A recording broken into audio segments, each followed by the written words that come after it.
अस्सलामुअलैकुम दोस्तों, बहुत बहुत स्वागत है, इस्तकबाल है आपका अबरीन अकेडमी में।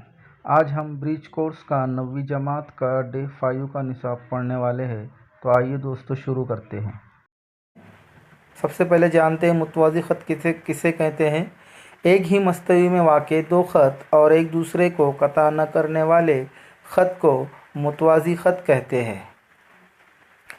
यहाँ पर ख़त एल और ख़त एम मुतवाज़ी ख़त है और इसे ख़त एम मुतवाज़ी की निशानी के लिए दो खड़ी लकीर बनाते हैं। ख़त एम मुतवाज़ी ख़त एल इस तरह लिखते हैं। तकाता: अगर कोई ख़त दिए हुए दो खतूत को किसी नुक्ते पर कता करता है तो इसे तकाता कहते हैं।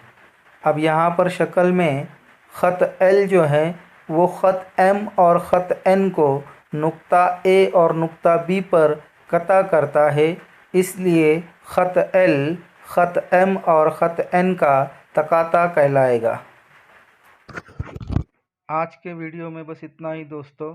अगर आपको ये वीडियो पसंद आया हो तो इसे लाइक, शेयर और सब्सक्राइब करना बिल्कुल भी ना भूलिएगा। मिलते हैं अगले वीडियो में एक नए टॉपिक के साथ। तब तक के लिए अल्लाह हाफ़िज़।